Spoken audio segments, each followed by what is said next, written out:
Ok, ce qu'on va faire avant de commencer, je vais prendre un volontaire qui a suivi la dernière séance pour qu'il puisse nous rappeler ce qu'on avait vu. 2 à 3 minutes. On va prendre un volontaire pour nous faire un petit résumé de ce qu'on a vu le samedi passé. Un volontaire.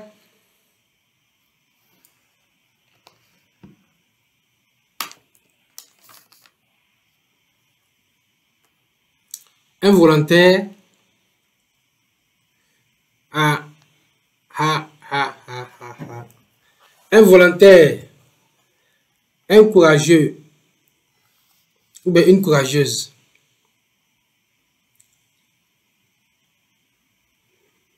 Bon, s'il n'y en a pas.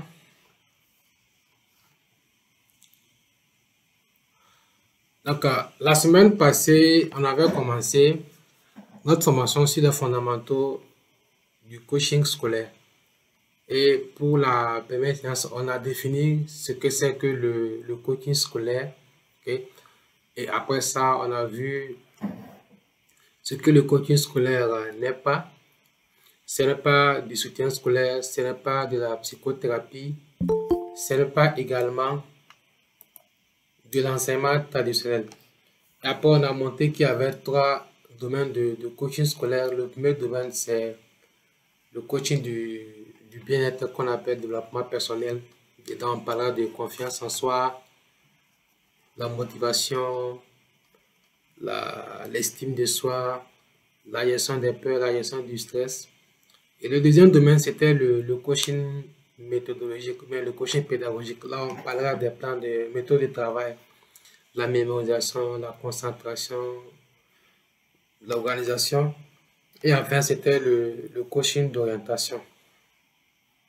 Aujourd'hui, on va commencer la deuxième partie, pour ne pas dire la deuxième session. Est-ce que vous m'entendez toujours? Est-ce que vous m'entendez et vous voyez mon écran? Oui, 100%. Ok. Donc, ce qu'on va faire, vous allez couper vos micros. Voilà, une fois que quelqu'un veut prendre la parole, il peut l'activer facilement pour que ça puisse nous aider dans la communication, quoi.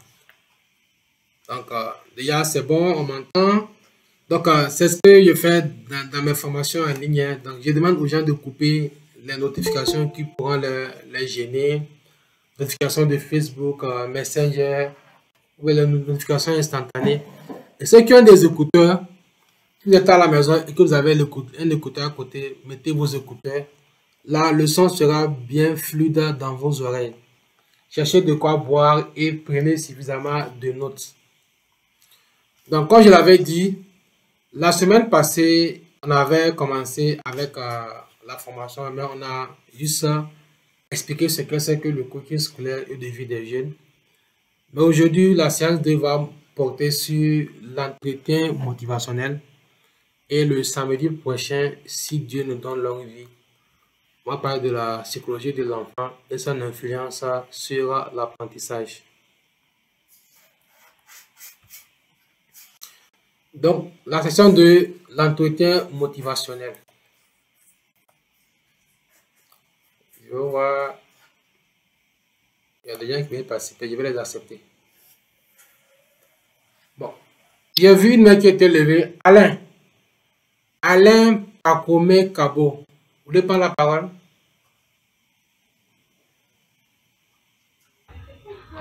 Oui, je n'ai pas assisté à la... Merci beaucoup, coach, pour l'honneur, mais je n'ai pas assisté à la première formation. Mais bon.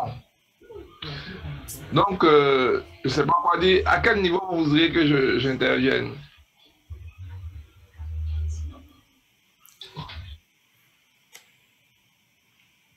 Donc, comme vous avez dit que vous n'avez pas suivi la dernière session, donc, comme je l'ai dit, à la fin, vous allez m'écrire. J'ai envoyé le replay à ceux qui sont dans ma communauté. Ils ont reçu le replay. Donc, c'est un peu ça. Donc, vous n'avez rien à dire pour l'instant. Hein. Donc, en tout cas, merci beaucoup. Mais bon, je vais d'abord écouter. Et puis après, dans le cours des échanges, je vais peut-être intervenir. Mais déjà, merci pour l'honneur que tu nous fais. Merci beaucoup.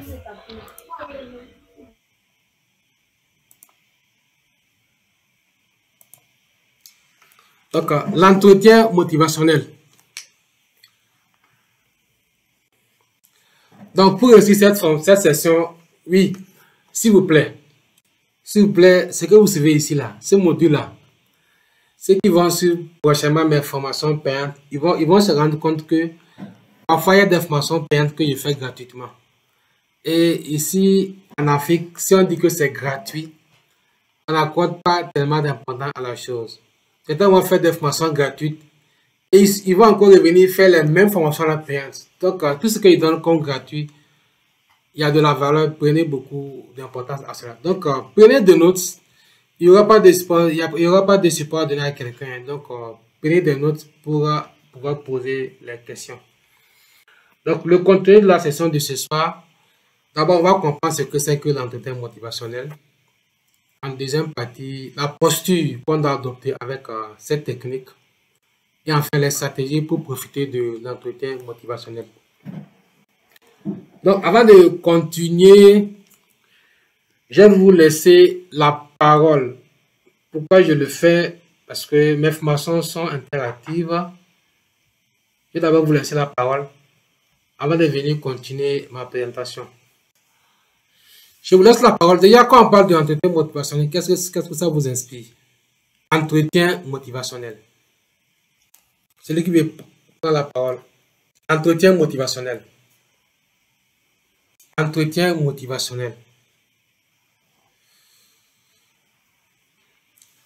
Je vous laisse la parole. Oui, Marcel Temia, vous avez la parole.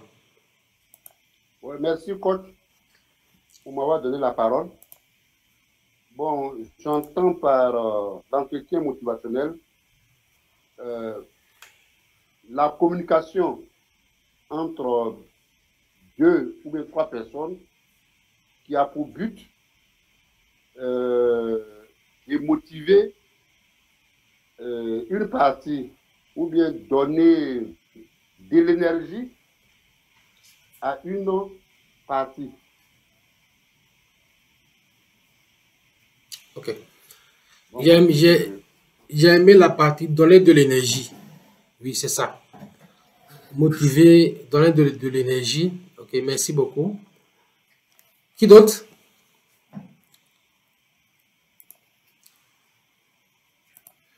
Qui d'autre?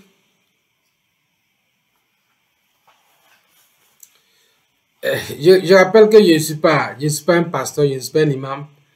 Tout ce qu'il dit, ce ne sont pas des paroles d'évangile. Si vous-même vous prenez ma place, vous allez beaucoup m'enseigner. Donc, voilà pourquoi j'aime ouvrir ces échanges-là pour que chacun puisse intervenir. Et je sais qu'on a des experts ici. Hein. On a des coachs ici, on a des psychologues, on a des inspecteurs, des conseils d'orientation. Voilà pourquoi je vous donne la parole pour que chacun dise ce qu'il pense, quoi. Chacun dit ce qu'il pense. Oui, je vois qu'il y a plus. Oui. Alain Pacomé Cabo. Vous avez la parole.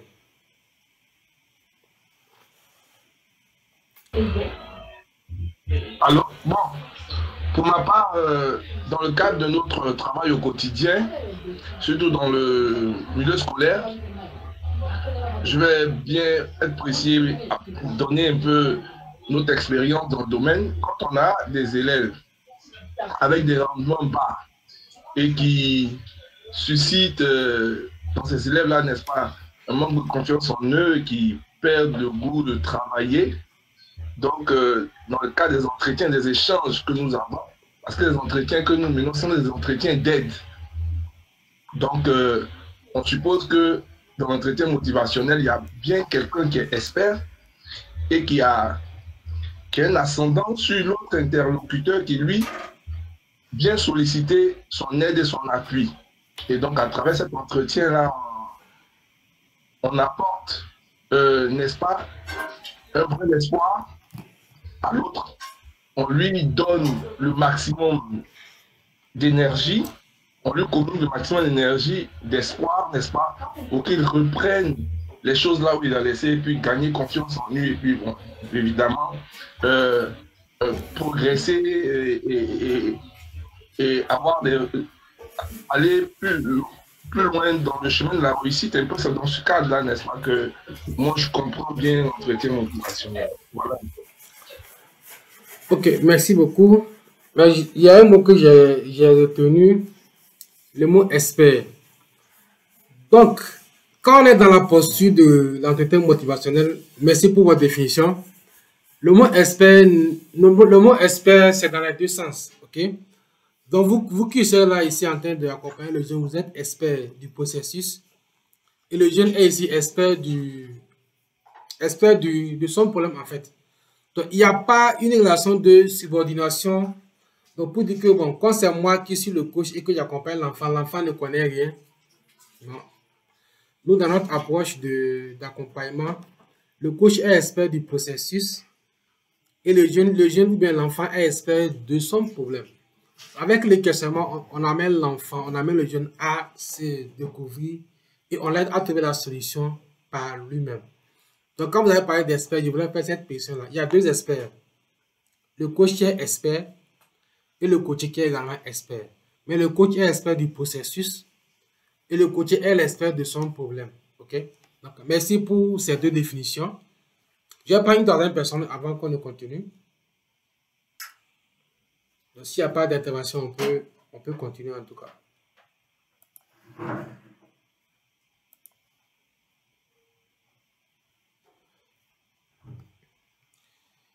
Shadrach Mbra. Oui. Bonsoir, coach. Bonsoir. Merci déjà pour votre intervention. Bon, selon moi... Parlez un peu plus fort, s'il vous plaît. Juste, selon moi, c'est l'entretien au cours duquel le coach essaie, n'est-ce pas, d'aider l'enfant à découvrir le potentiel qui est en lui. Voilà, lui montrer, je pense que le côté positif qu'il a, il peut même se surpasser à ce qu'il fait des efforts. Bon, voilà ce que moi je comprends par là. Merci bien. Ok, la mêlée a se surpassé. Merci beaucoup pour vos définitions. Je pense que vous avez dit l'essentiel. Hein?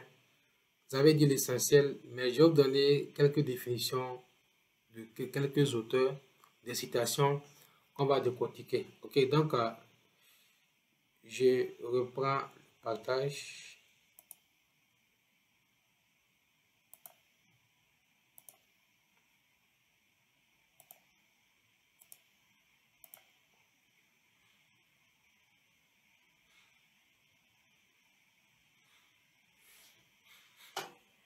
Donc, avant de continuer, je vais me présenter avec ma mission de vie qui est celle d'aider les parents à vivre une parentalité heureuse afin d'aider efficacement leurs enfants à atteindre leur plein potentiel. Donc, c'est ma mission de vie. Hein.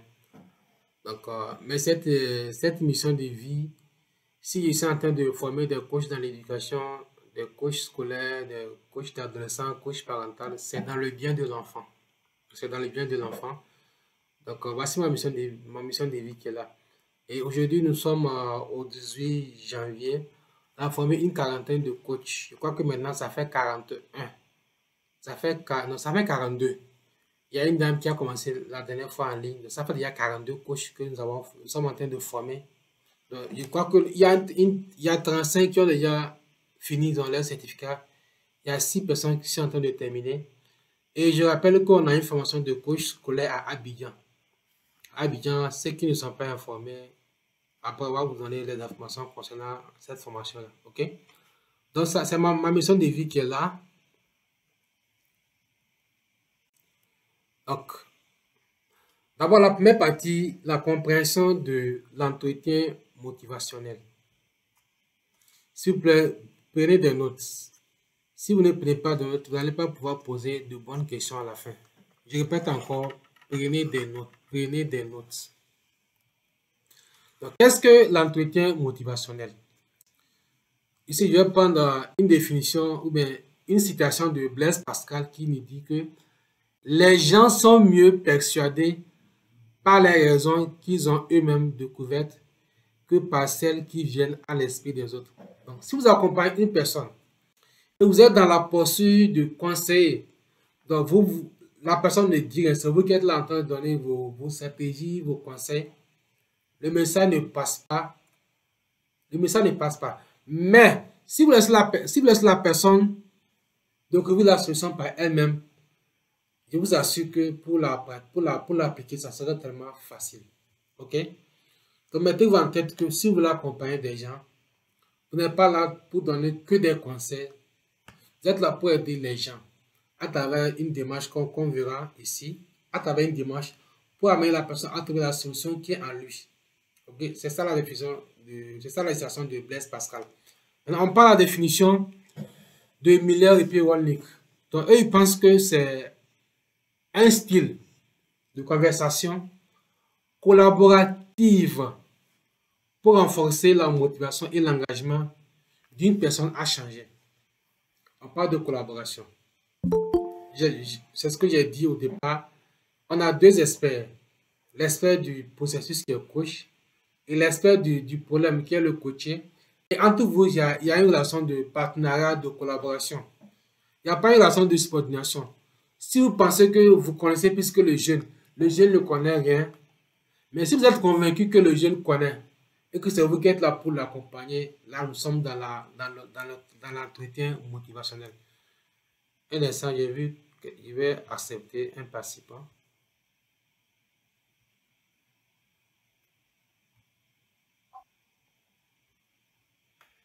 Ok. Donc, il y a la collaboration. Et dans cette collaboration, on va amener une personne à changer. Et très souvent, ça va se faire avec une technique. Il y a le questionnement, il y a l'écoute active, il y a la reformulation. On va voir tout ça là-devant. Mais on va prendre une définition encore plus large. OK? Donc, c'est une conversation d'aide. Conversation d'aide dans laquelle vous accompagnez l'enfant. Donc, quand il dit enfant, j'ai généralisé. Hein, l'enfant, adolescent, jeune, etc. Une conversation d'aide dans laquelle vous accompagnez l'enfant en tant que guide. Vous êtes un guide, vous accompagnez l'enfant. Vous vous concentrez sur le langage qu'il utilise lorsqu'il parle de changement. Puis, vous utilisez des compétences telles que l'écoute réflexive pour renforcer ce langage et promouvoir ainsi le changement. J'ai mis 3 éléments en rouge: guide, langage, compétence. Vous êtes là pour le guider. Et non pour donner des ordres. Fais comme ça, fais comme ceci. Non, vous êtes là pour le guider. Et lorsque vous accompagnez le jeune, il faut vous adapter à son langage. Quel est le langage qu'il utilise? Donc, vous devez observer son langage. Et vous devez vous adapter à son langage là. Et vous devez utiliser des compétences pour l'accompagner. L'écoute active ici. Et quand on dit écoute active, on ne peut pas poser des questions on ne peut pas écouter sans poser des questions. Les deux vont ensemble. Donc, quand écouter, ça veut dire qu'on sait également poser des questions pour accompagner le jeune. Donc, voilà la définition simple de l'entretien motivationnel. Est-ce qu'il y a une question?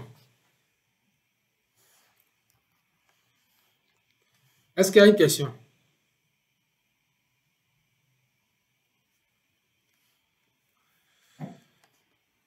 Est-ce qu'il y a une question? Pas de questions, là je continue. Ça veut dire que le message est bien passé. Donc, on a vu la définition de l'entretien motivationnel. Là, on va voir les fondements. Bon, il y a certains qui sont un peu, qui sont trop papier, ils sont trop logiques. Ils vont me demander, cette idée-là, ça vient de qui? Donc, voilà pourquoi je vais parler des fondements ici. On va voir qui et qui les ont inventés, ok? Donc, l'entretien motivationnel a été développé dans les années 1980 par les chercheurs américains William Miller et Stephen Wolnick dans le cadre du traitement de l'addiction et du changement de comportement chez les patients. Depuis, cette méthode a largement été utilisée dans différents domaines, y compris l'éducation et le coaching parental. Bon, ils sont tous des Américains. William Miller et puis Stephen Wolnick. Donc, au départ, cette technique, un instant, je vais prendre mon chargeur. Je vais prendre mon chargeur.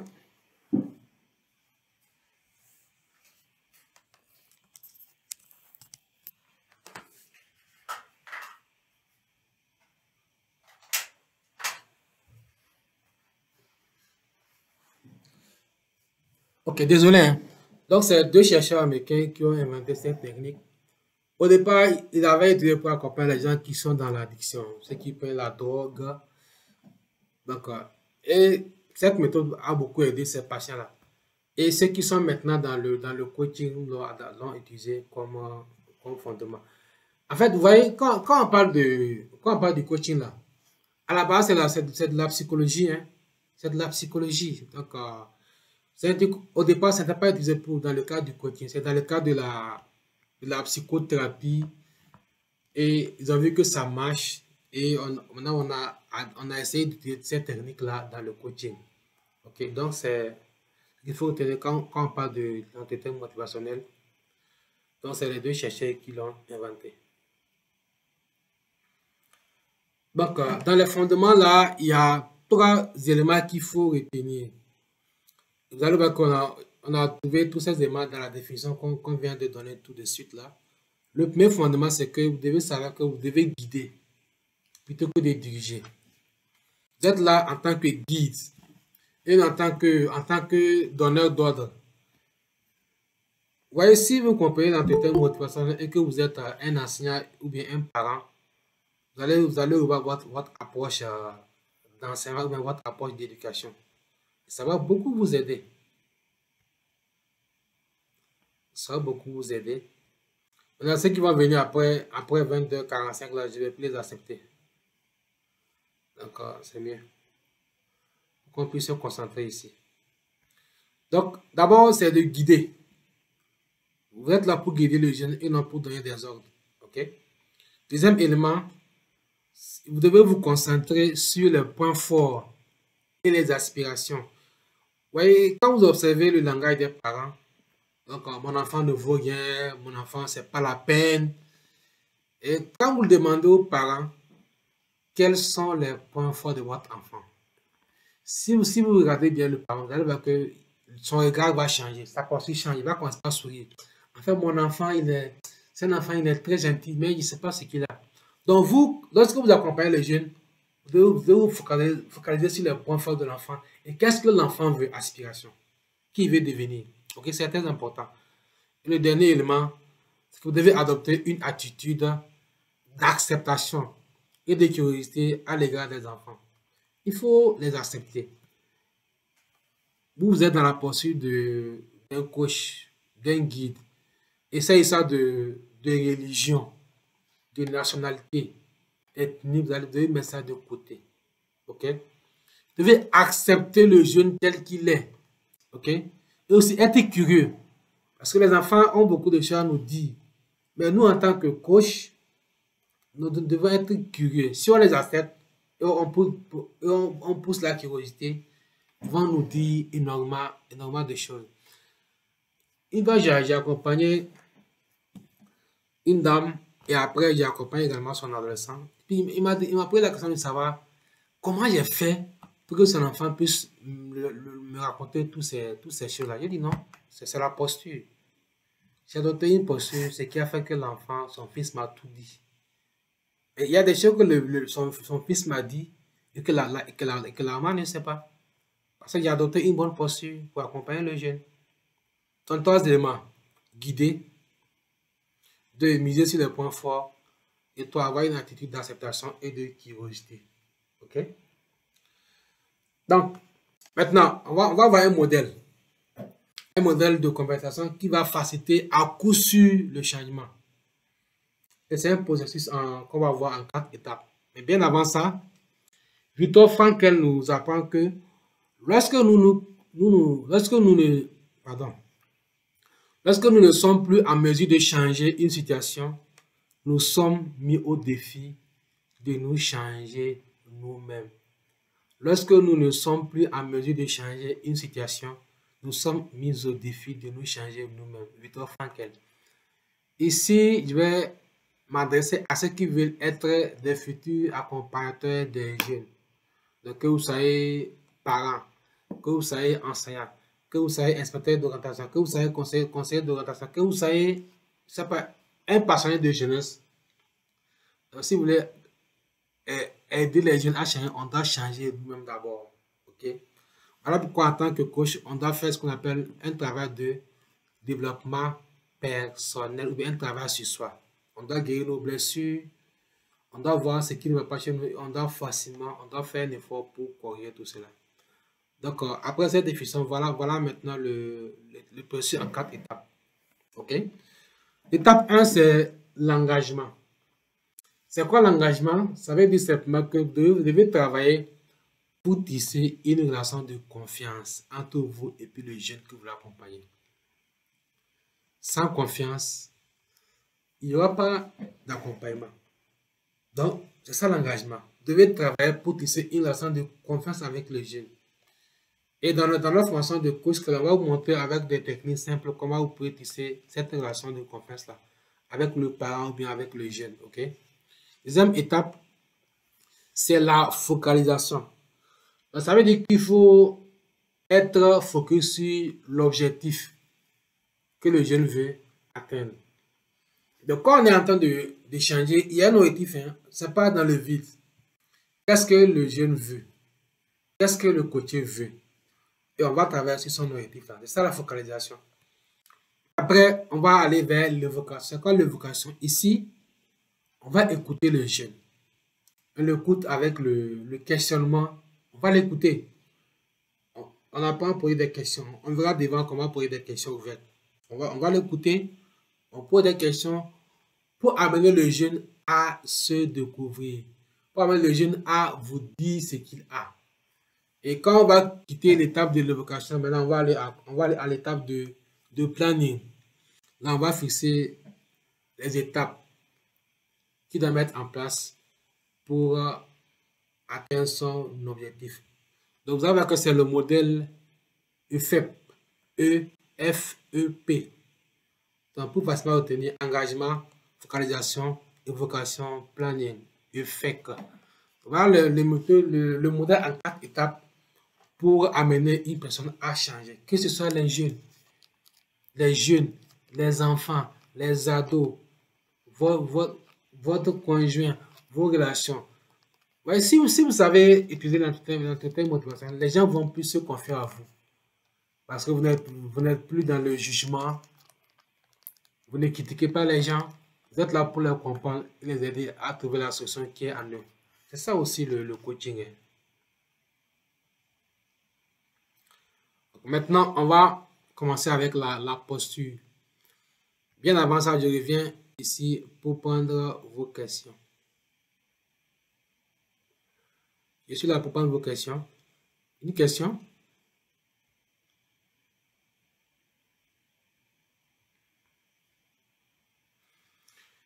Je vois s'il y a des questions dans le chat.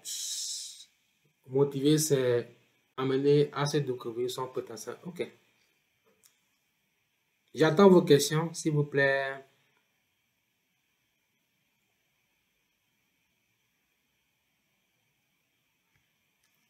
Je prends les premières questions. Allô, coach.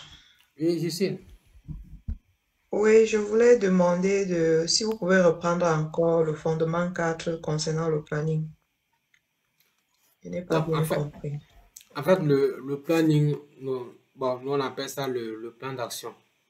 Le plan d'action, le jeune a dit, voilà ce qui le dérange. Et puis maintenant, il est prêt à changer. Donc, on va mettre en place un plan d'action. Ça peut être un plan d'action sur 4 semaines, sur 8 semaines qu'il va mettre en place. Qu'est-ce qu'il fera pour cette première semaine-là? Et si le jeune pense que c'est trop dur, on va le faire pratiquer les 4 P. Les 4 P, c'est quoi? Le plus petit pas possible. Le plus petit pas possible. Donc, si peut-être que, peut-être lui, mais il sait qu'il n'a pas un bon niveau en français et qu'il veut lire ce livre-là. Ok, ce livre-là. Maintenant, s'il pense que c'est trop, on peut le faire lire 3 fois, 10 feuilles par jour. Ça, c'est le plus petit pas possible. Ce qui peut faire de plus petit chaque jour pour atteindre son objectif. OK? Ici, c'est bon? C'est bon, coach. Merci. Il y a une deuxième question dans le chat. Je veux mieux comprendre la focalisation. Oui, on dit faites focus. Qu'est-ce que le jeune veut? Quel est son objectif? Peut-être il va dire qu'il veut, voilà, il veut augmenter son niveau en mathématiques. Ou bien le jeune manque de confiance en soi, il veut augmenter sa confiance en soi. C'est ça la focalisation. On doit se concentrer sur ce que le jeune veut changer, en fait. Ça, on dit focus. On ne fait pas de l'entretien motivationnel s'il n'y a pas d'objectif clair. C'est ça la focalisation. Qu'est-ce que vous voulez changer? OK? Voilà. Donc, il faut un objectif clair sur la session. D'abord, engagement. Il faut tisser la relation de confiance avec le jeune. OK? Deux, maintenant, c'est ça qui est maintenant la focalisation ou bien la focalisation. Après la focalisation, maintenant, on va à l'évocation. Ça s'appelle l'évocation qu'on va maintenant au planning.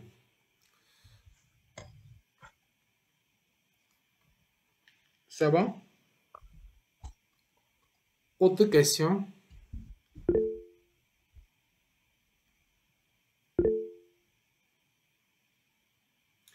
Alain Pacomé, vous avez la parole. Alain Pacom Cabo, c'est pas comme. Bon, par rapport à la focalisation, vous avez dit c'est ce que le jeune veut. Mais généralement, les jeunes ne savent pas mettre un nom sur ce qu'ils vivent. Donc, il peut vous mener en bateau, il ne dit pas clairement. Et comment vous arrivez à identifier, à focaliser effectivement ce dont il s'agit exactement? Parce qu'il ne sait pas exactement, parce qu'il est jeune. Voilà, ce n'est pas toujours évident. Est-ce qu'on peut s'appuyer aussi sur l'observation et sur d'autres indicateurs? Bon, les jeunes ne savent pas ce qu'ils veulent. On a parlé d'observer et d'écouter le langage du jeune. Peut-être ce que le jeune dit, vous en tant qu'expert du processus, c'est vous qui devez savoir les mots pour reformuler ce que le jeune veut. Ils savent ce qu'ils veulent. Mais c'est le fait de le dire verbalement. Je vais vous donner un exemple simple. J'ai reçu une adolescente. En fait, elle piquait des crises. Elle piquait des crises. Quand elle est venue avec la maman au bureau, c'est à Ouaga. Donc d'abord, j'ai écouté la maman. Après, j'ai écouté la jeune fille. Elle ne veut pas me dire ce qu'elle veut. Elle ne veut pas me dire. Et puis, Dieu faisant les choses, moi, je me suis levé pour aller aux toilettes. Et puis, elle a cherché dans mon bureau, elle a trouvé une feuille, et puis elle a tout écrit sur le papier. C'est depuis ce jour-là que j'ai su qu'il y a des jeunes qui savent ce qu'ils veulent, mais ils ne veulent pas parler. Mais quand on leur tend un papier, ils peuvent coucher ce qu'ils veulent. Ils savent ce qu'ils veulent. Certains ont honte de parler, certains peuvent écrire sur la feuille. Alors, c'est encore le plan de la fille là. Elle faisait des crises, c'est parce que il y a un problème entre papa et maman. Ok? Ce qui s'est passé, son père a enceinté une fille dans le quartier.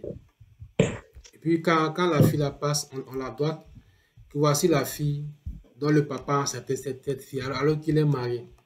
Donc tout ça là, donc il y avait une pression sur la fille. Donc quand elle pense à ça, ça la dérange. C'est ce qui a causé ces crises là. Mais Dieu merci, on a accompagné cet enfant là et puis finalement elle a pu avoir son bac. Donc les jeunes savent ce qu'ils veulent. Si on écoute leur langage, ou bien s'ils ne veulent pas parler, on leur donne un papier, ils peuvent écrire. Mais parlant de papier, il y a beaucoup d'approches. Il y a le dessin. Certains peuvent dessiner, certains peuvent écrire par des mots. Ils savent ce qu'ils veulent. Mais c'est monsieur Pacom, c'est ça?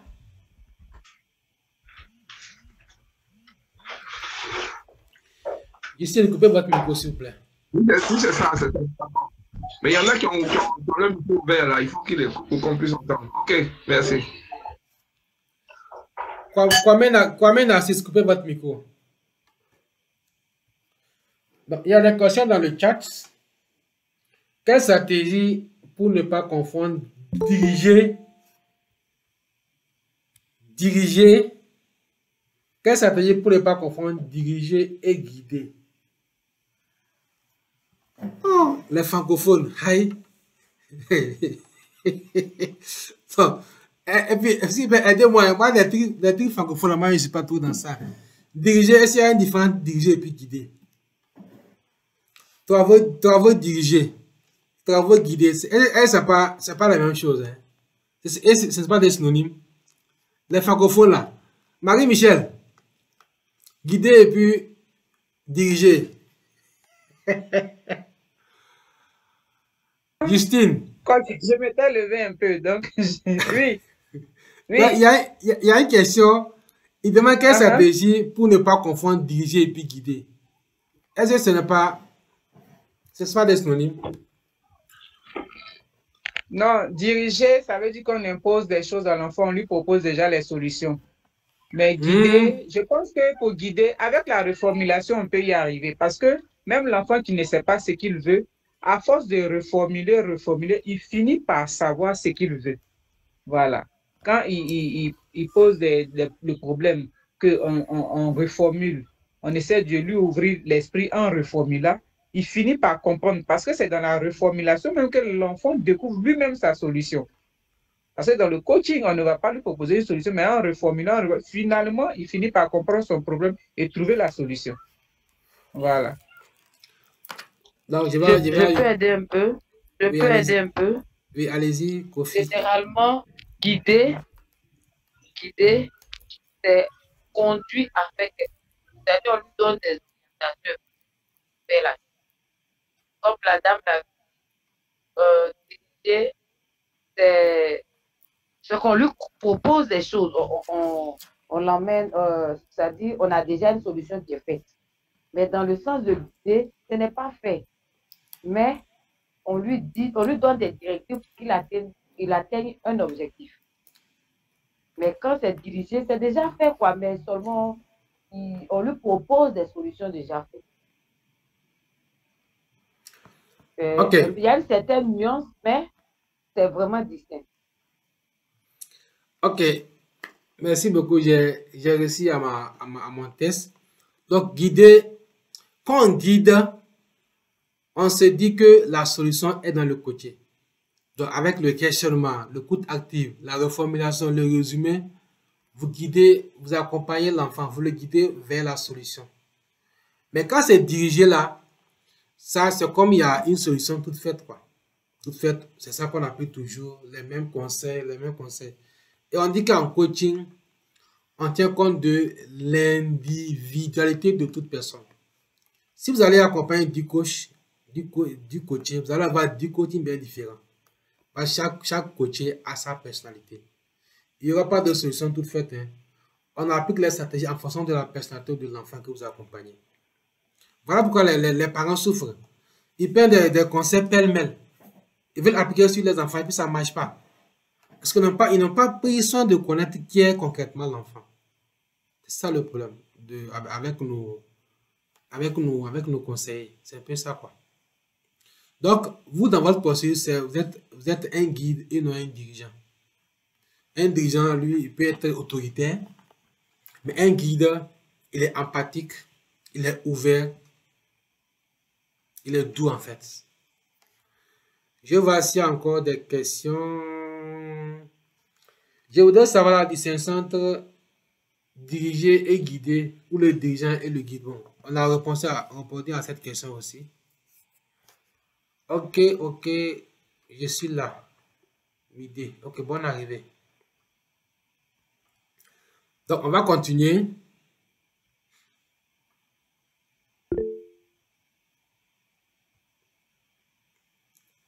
Tu vois qu'il y a une main. Akli Edo. Maoli. Non, c'est Marcel Thiemia. Oui, vous avez la parole.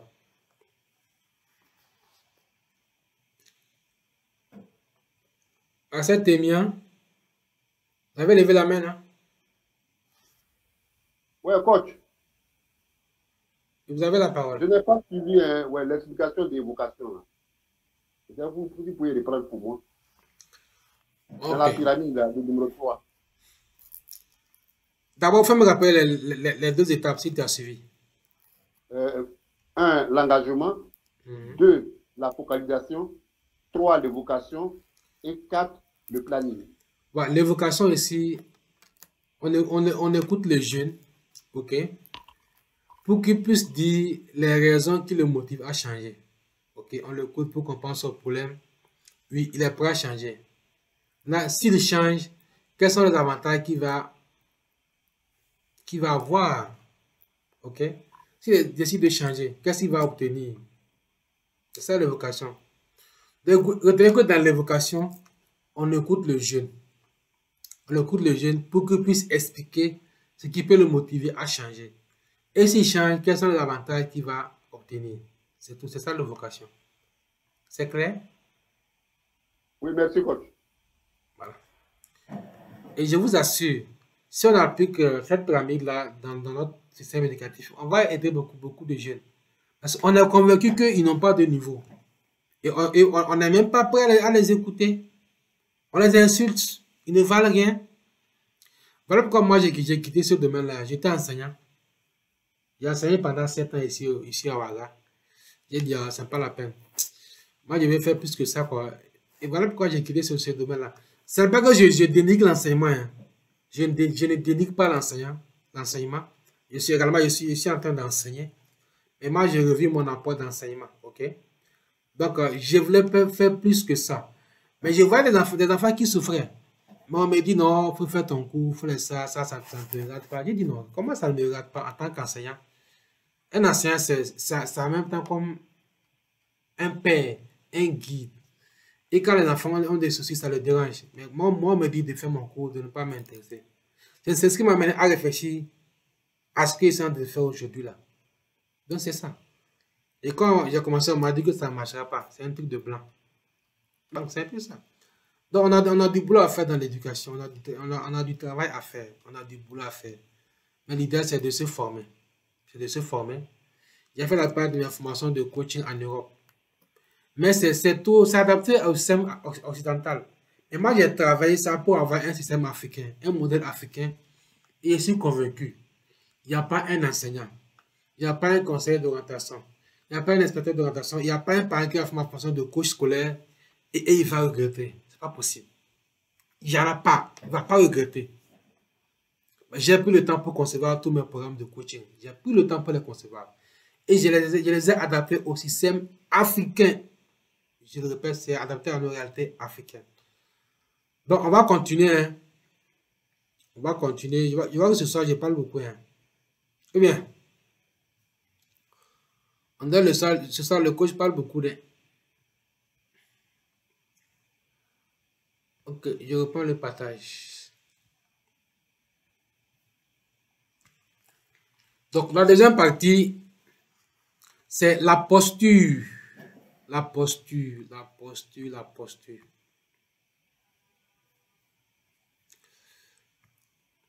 La posture de coach avec l'entretien motivationnel.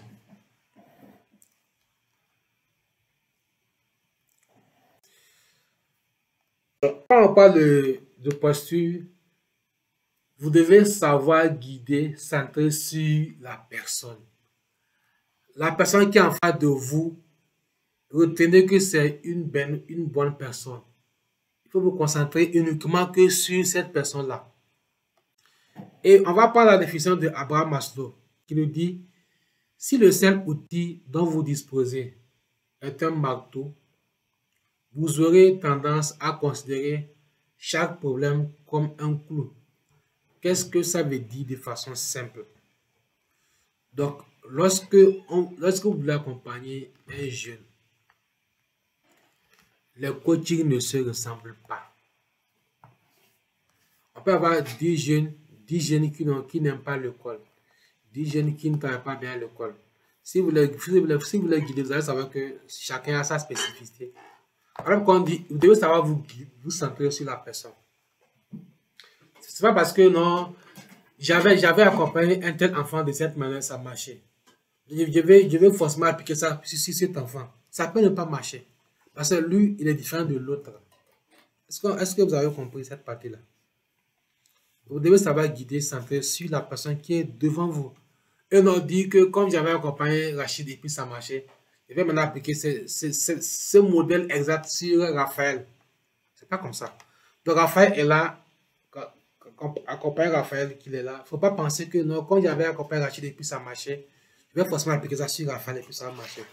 Ça peut ne pas marcher. Alors quoi, il faut écouter. Il faut être focalisé sur la personne qui est là et non de comparer les coachings. Voilà pourquoi Abraham nous dit, si le seul outil dont vous disposez est un marteau, vous aurez tendance à considérer chaque problème comme un clou. Oui. Il n'y a pas de stratégie pêle-mêle qu'on doit appliquer. Vous allez avoir des stratégies, mais il faut les adapter à chaque type de coaching. Ça va guider sur la personne. Donc, pour le faire, d'abord, il faut faire preuve de respect. En reconnaissant que son enfant, quand il parle de son enfant, c'est qu'on vient accompagner, que son enfant est expert de sa propre vie et qu'il est capable d'exprimer son opinion et ses ressentis. Oui, il faut le respecter. Laissez-le s'exprimer. On dit qu'il est expert de sa propre vie. Qu'est-ce que ça veut dire? Ça veut dire qu'il a un potentiel en lui. Il a un potentiel en lui. Et dans la formation de coach scolaire, on apprend ce qu'on appelle l'état d'esprit d'un coach. Donc dans ça, on dit que le coach est convaincu que la solution est dans le coaché. Et le coaché est expert de son problème. Et vous êtes là pour l'accompagner. Vous devez respecter le jeune. Vous devez respecter le jeune. Vous devez respecter le jeune. Vous devez respecter le jeune. 2. Être empathique. Être doux. Être là, écouter l'enfant sans le juger. J'ai en même temps annoncé la troisième stratégie. Adopter une attitude de non-jugement et non-critique. L'enfant est là, les parents l'insultent, les parents le critiquent, mais quand il vient chez vous, il ne va jamais voir dans votre langage le jugement ou la critique. Vous le comprenez, vous l'acceptez. C'est à cela qu'il va se confier à vous. Le changement est un processus naturel qui ne peut pas être imposé de manière autoritaire. C'est si qu'on va me dire que c'est un truc de blanc. Les enfants là, il faut les chicoter. Il faut reprendre le bâton. Ça ne marche pas. Hein. Ça ne marche pas. Donc le changement c'est naturel. On ne force pas les gens à changer. Et on ne doit pas être trop autoritaire. Moi j'ai eu un papa. Mon papa, père à son âme. Il était très autoritaire. Mais franchement, moi ça m'a beaucoup aidé. C'est parce que mon papa était autoritaire que je peux faire ce que je fais actuellement. Et dans son caractère autoritaire, qu'est-ce qu'il m'a transmis? L'humilité, la persévérance, l'engagement, le travail bien fait. Mais si nous on veut être trop autoritaire, c'est trop autoritaire. C'est trop autoritaire avec nos enfants. Avec ce qu'on voit actuellement là, les réseaux sociaux, les smartphones, bon. C'est sûr qu'il y aura des conflits. Après, gérer ses propres émotions et ses réactions face à une situation difficile. Oui. Bon, ça peut arriver et peut-être chez certains, c'est déjà arrivé. Peut-être devant l'enfant, il y a un fait qui peut arriver. Mais si vous, en tant que coach, si vous, en tant que parent, si vous, en tant qu'enseignant, vous n'arrivez pas à gérer vos émotions, les enfants nous observent. Ils nous observent et puis ils vont tirer des conclusions. Il ne voit rien. C'est un gaou. Oui, parce que si vous savez que vous êtes quelqu'un qui s'emporte facilement, de faire ce travail-là. De faire ce travail-là, ok? Donc, on a parlé de savoir se centrer sur la personne. Maintenant, on va voir le modèle ouvert. Et même quand on veut pratiquer le modèle effet le triangle, on a parlé de l'engagement, de l'évocation, On a parlé de planning. Donc, pour pouvoir maîtriser le modèle, le terme comme un devoir là, vous devez appliquer le modèle Hoover. Hoover veut dire les questions ouvertes, c'est le où, la valorisation, écoute active et puis la reformulation. Et dans la formation de coach, on va revoir toutes ces techniques-là et on va pratiquer pour voir comment ça peut se faire de façon pratique. Donc, le modèle ouvert, question ouverte, valorisation, écoute active et reformulation. On va les prendre un à un pour décortiquer. Les questions ouvertes. Les questions ouvertes sont des questions qui poussent l'enfant à donner une réponse développée plutôt qu'une réponse simple de type oui ou non. Ces questions aident à encourager la réflexion et l'expression personnelle. Ouverte. Donc, quand on pose ces questions à l'enfant, il va s'exprimer. Mais oui, on peut utiliser des questions fermées. Mais là-bas, il va répondre oui, non, et puis donner une réponse simple. Mais comme ça, il va pas se révéler à vous. L'idée, c'est de privilégier les questions ouvertes. Les questions qui amènent l'enfant à s'exprimer davantage, à se révéler à vous. Et les questions ouvertes sont très puissantes. Elles sont très puissantes. L'objectif des questions ouvertes est d'encourager les enfants à trouver des stratégies par eux-mêmes ou à générer leurs propres solutions aux problèmes. Voilà un peu ce qu'il faut comprendre par questions ouvertes. Pour l'instant, il y a quelqu'un qui est en salle. J'ai dit, bon, maintenant je ne peux plus accepter quelqu'un. Il est 21h. Maintenant, c'est bon. J'avais dit 20h45. Hein. Maintenant, je ne vais plus accepter. Donc, ceux qui viendront, ils vont rester à la porte. Parce que s'ils viennent, qu'est-ce qu'ils vont comprendre? Ils ne vont rien comprendre. Donc, on revient. Les questions ouvertes. J'espère que ce n'est pas trop rapide. Hein? Un peu, coach. Un peu rapide.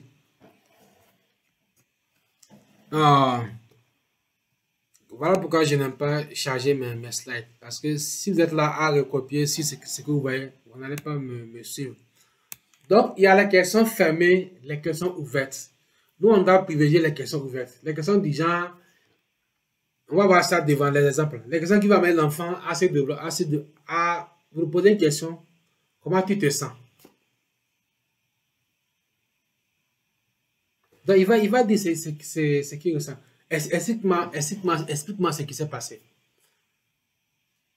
Mais quand vous le demandez, tu vas bien, il va dire oui. Est-ce que tu vas bien, il va dire oui, et puis il s'arrête là-bas. Mais quand vous le demandez, comment il se sent, explique-moi davantage comment ça s'est passé. Là, il va expliquer. Et quand vous l'écoutez, vous lui posez encore d'autres questions. Ce qu'il dit là, vous reformulez, vous lui posez encore d'autres questions, il s'exprime. Et vous allez maintenant aller jusqu'à la fin pour trouver une solution. Donc, il faut privilégier plus les questions ouvertes que les questions fermées. S'il répond à oui ou non, c'est une question qui est fermée. Mais quand les jeunes prennent le temps de s'exprimer davantage, ça vous êtes dans la poche de questions ouvertes. Okay. Quelques questions ouvertes. Bon, ouais. Comment te sens-tu à propos de cette situation? Que penses-tu être la meilleure solution dans cette situation? Quel est ton plan d'études pour le week-end? Que penses-tu de l'organisation de ton cahier de sciences? Il me semble que le fait d'étudier dans ta chambre ne te convient pas parce qu'il y a trop de distractions. As-tu des idées d'autres endroits où tu pourrais étudier? Vous voyez, quand on pose ces questions que vous voyez là, normalement, en tant que coach, vous ne devez jamais avoir des questions toutes faites. C'est quand vous écoutez le jeune, c'est quand vous l'écoutez que les questions viennent. Quand vous écoutez bien le jeune, vous allez pouvoir poser des questions. Mais il faut privilégier plus des questions ouvertes. Mais dans notre formation de coach scolaire, on va vous montrer deux structures de coaching. Il y a le modèle Kiko et puis le modèle Pure Boss. Donc, quand vous prenez le modèle, d'abord vous devez savoir quelle est la question qui déclenche la première partie du modèle? Vous posez la question d'ouverture, vous écoutez le jeune, vous posez des questions, vous reformulez ce qu'il dit, vous résumez, vous posez des questions, il s'exprime, vous lui posez des questions, vous l'écoutez, vous reformulez et vous allez ensemble trouver une solution qui correspond, que le jeune peut facilement pratiquer. Voici quelques questions ouvertes que vous pouvez utiliser.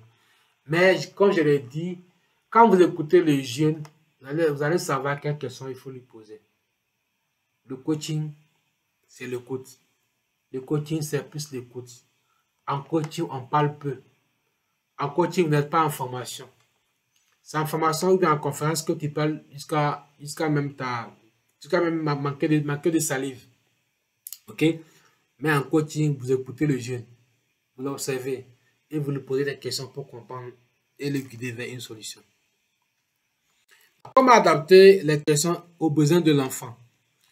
Donc, pour un enfant timide ou introverti, on va dire que l'enfant là, il ne parle pas. Là, il faut que le parent, le coach, devait utiliser des questions plus douces et plus ouvertes pour le mettre à l'aise. Donc, il faut avoir les mots doux. Les mots doux dans vos questionnements pour le mettre à l'aise. Parce qu'il est timide, il ne parle pas. Mais si vous posez des questions qui vont le faire sortir trop de sa zone de confort, il peut ne pas être avec vous. Mais pour un enfant plus pointu ou perfectionniste, le parent ou bien le coach pourrait utiliser des questions plus précises pour l'aider à se concentrer sur les différentes options. Question plus douce. Comment te sens-tu ce matin?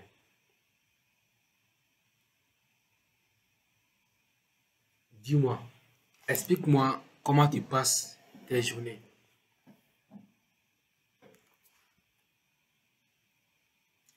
Donc, on a parlé de ouvert. Question ouverte. Après le ou maintenant, ouvert, ouvre. Question ouverte. Là, le E maintenant, c'est l'écoute active. C'est la compétence la plus difficile. C'est la compétence la plus difficile. Elle est très difficile, cette compétence-là. Parce que, je vous assure, parce que quand les jeunes parlent, c'est-à-dire qu'on a déjà une solution en tête. Quand c'est comme ça, on n'est pas dans l'écoute. On ne nous a pas enseigné l'écoute. On nous a appris que si quelqu'un parle bien, il est un bon communicateur. Et l'écoute. Ce que le coach doit plus développer, c'est l'écoute active. Si vous êtes présent, si vous écoutez le jeune, les questions vont venir. Est-ce que vous allez faire, si vous voulez commencer par pratiquer l'écoute active, si vous pouvez permettre à votre conjoint, votre femme, votre mari, votre collaborateur, parler pendant 2 minutes. Parlez même pendant 3 minutes sans que vous ne lui coupez la parole. Vous allez maintenant commencer par pratiquer l'écoute active. Mais la personne n'a pas encore fini de parler, on lui coupe la parole. L'écoute active. Donc, il y a différents types d'écoute. Il y a l'écoute passive. C'est lorsque l'on écoute sans vraiment s'impliquer dans la conversation. Donc, il est là. La personne parle et puis tu es là en train de manipuler ton portable. L'écoute attentive. C'est lorsque l'on écoute avec intention et concentré sur la conversation. Il y a l'attention. L'écoute réactive, c'est lorsque l'on écoute en réagissant, soit en se défendant, en prenant la parole ou en le conseillant. Mais ce qu'on conseille, c'est l'écoute active. D'abord, pour aller à l'écoute active, il faut passer par l'écoute attentive. Okay? L'écoute active, c'est une forme d'écoute où l'on cherche à comprendre les propos et les sentiments exprimés par l'enfant sans interrompre, juger ni donner des conseils. Ok? Donc, si on est dans l'écoute passive, on doit l'abandonner. Réactive aussi, on doit le laisser. Mais aller plus dans l'écoute attentive et l'écoute active. Retenez que l'écoute active et l'écoute attentive fait partie de l'écoute active. Si vous êtes attentif, vous allez aller plus vers l'écoute active. on écoute le jeune, on pose des questions, on veut comprendre. On ne lui coupe pas la parole. Si on veut lui couper la parole, il dit, s'il te plaît, tu as dit ça, qu'est-ce que tu voulais dire par là? Et puis il ne compte pas s'exprimer. Vous ne donnez pas des conseils, vous ne jugez pas, vous n'insultez pas. Je vous assure, si vous êtes un parent et que vous pratiquez cette technique-là, vous allez voir que maintenant vos enfants vont devenir des enfants merveilleux. Des enfants merveilleux. Donc, le type d'écoute passive, attentive, réactive, active. Mais en coaching, on privilégie plus l'écoute active. Bon, ici, là, ça, vous le connaissez déjà. Étape de l'écoute active, c'est juste un rappel. Hein. Ce sont des choses que vous connaissez déjà. Établir le contact visuel. Faites en sorte de regarder l'enfant dans les yeux pour montrer que vous êtes attentif. Je vous assure, ça, si vous voulez être des coachs, vous devez travailler votre contact visuel. Un coach n'a pas peur de regard. Pour certains écriteurs, il ne peut pas regarder les gens dans les yeux. Mais si vous voulez être dans le conseil, c'est tout ce qui a trait au conseil, tout ce qui a trait à la relation d'aide, tu es psychologue, tu es coach, tu es thérapeute, tu es prêtre, tu es pasteur, tu es imam, tu dois travailler ton contact visuel. Une fois, il y a une dame qui m'a dit, coach, tes yeux là même. Comment tu regardes là même? Tes yeux là emportent beaucoup de femmes. J'ai dit non, c'est pas ça. Moi, c'est un truc que j'ai travaillé. Parce que nous sommes dans le coaching. Je peux regarder une personne comme ça, je peux lui fixer des yeux pendant 5 minutes sans baisser ma tête. 5 minutes. C'est ça aussi, il faut travailler ça. Ok?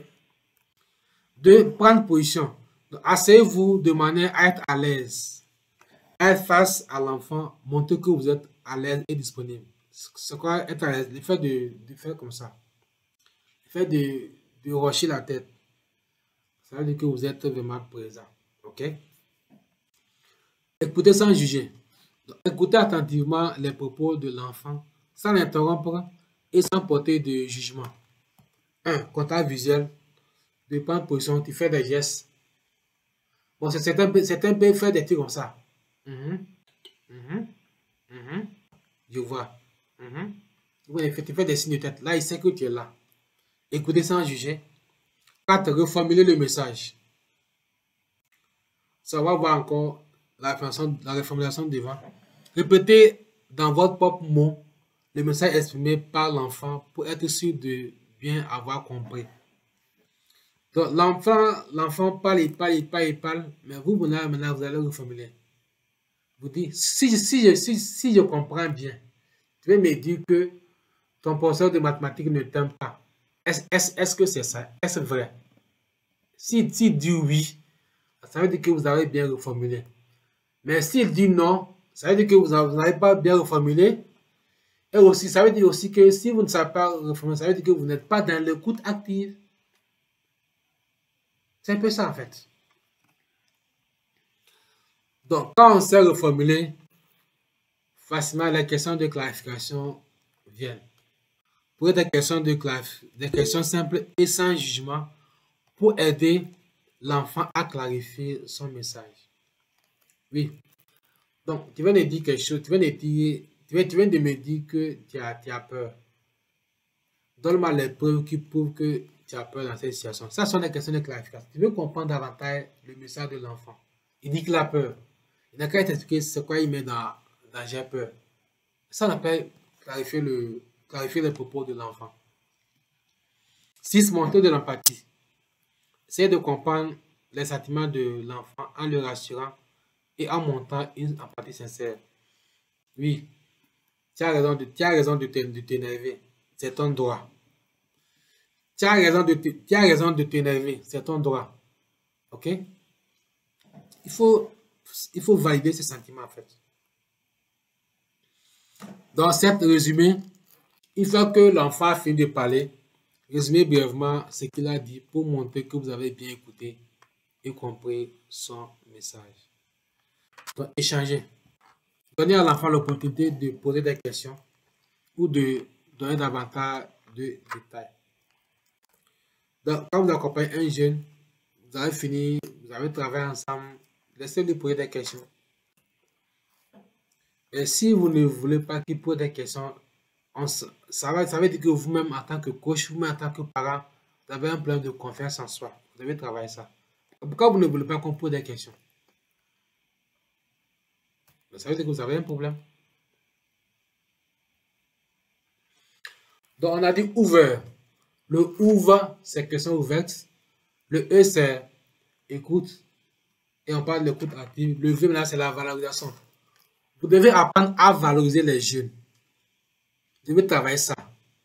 Les jeunes veulent qu'on les valorise. Toute personne veut qu'on les valorise.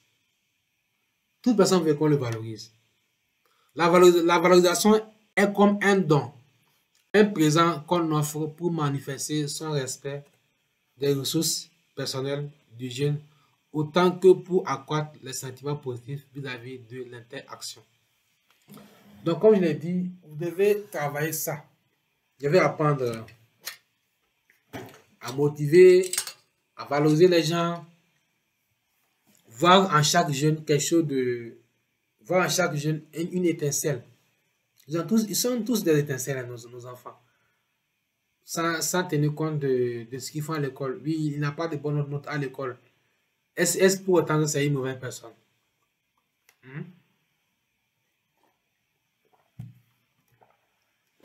C'est le grand défi avec les parents. Donc, si l'enfant, le parent, vous allez voir que les parents qui ont des problèmes avec leurs enfants, c'est à côté de, c'est par rapport à l'école. Vous ne travaillez pas bien, mais ça veut dire que l'enfant a un potentiel. On oublie ça. Ici, j'ai pris un exemple. Quand on dit que tu es intelligent, bon, ça nous semble dans le compliment. Mais ça n'a pas tellement d'effet quand on dit c'est intelligent de ta part d'avoir pensé à toutes les possibilités que tu as. Mais tu es intelligent, c'est trop vague. Ok? Mais quand on dit c'est intelligent de ta part d'avoir pensé à toutes les possibilités que tu as, là, nous sommes plus dans la valorisation. Mais c'est quand oui, là, nous sommes là-bas dans le compliment. Certains jeunes n'aiment pas tout le compliment parce que il peut vous dire c'est faux. Non, c'est pas vrai. C'est pas vrai. Mais quand il dit c'est intelligent de ta part d'avoir pensé à toutes les possibilités que tu as, là, il va dire waouh, waouh, waouh, waouh. Après la valorisation, il faut savoir résumer. Donc, Miller et puis Rolnick décrivent ce procédé comme cueillir des fleurs et les offrir sous forme de bouquet à l'interlocuteur. Il a parlé, vous avez posé des questions, vous l'avez écouté. Maintenant, vous allez résumer ce qu'il a dit. Donc, ici, résumer c'est encore une forme de reformulation en fait. Ok? C'est une forme de reformulation. On dit par exemple, tu m'as beaucoup parlé des raisons qui te font apprécier le cannabis. Ça, on prend le cas d'un jeune. Cela t'aide à te détendre et tu t'amuses plus facilement avec tes amis. Tu m'as aussi raconté que ça t'a entraîné pas mal de difficultés sur le plan légal et que ça commençait à te coûter cher. Tu n'es pas sûr d'avoir envie de te stopper tout de suite, mais tu te poses des questions sur les inconvénients. Est-ce vraiment ça? Donc, là, quand vous faites ce travail-là, vous savez dire que vous êtes dans l'entretien motivationnel. Ça veut dire que vous avez bien écouté l'enfant. Et quand vous avez réussi à faire ce résumé-là, là, waouh! Là, vous êtes maintenant dans l'entretien motivationnel. Mais si vous n'arrivez pas à résumer ce que le jeune vous a dit depuis le début, là, ça veut dire que il y a un travail que vous devez continuer par faire. Et puis, le coaching, quand vous allez commencer, vous n'allez pas être bon au départ. Voilà pourquoi il faut commencer par faire du coaching avec vos enfants, vos conjoints. Et maintenant, vous faites un retour pour observer pour voir comment vous êtes en train de changer, comment tu t'es comporté. Nous, on a commencé en faisant des erreurs. Hein. On a commencé, moi je voyais mon premier coaching, je transpirais comme ça, je transpirais. Mais le coach ne sait pas. C'est moi qui savais que je transpirais. Je n'étais pas à l'aise. C'était mes débuts. Mais quand il fait une fois, 2 fois, 3 fois, 4 fois, 5 fois, 10 fois, 20 fois, 50 fois, 100 fois. Et retenez qu'il n'y a pas expert en coaching. Il n'y a pas expert en coaching. Quand tu dis que tu es expert en coaching, il y a un problème. Le coach, c'est le coût. Il va te le coût. C'est le coût. C'est le coût. Donc, enfin, c'est le résumé. Là, troisième partie. Là-bas, c'est pas trop vaste. Mais là, je reviens pour prendre vos questions.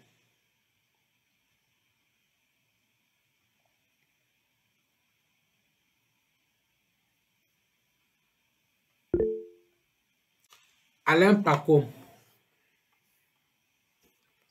Alors, merci beaucoup pour toutes ces informations pendant l'entretien.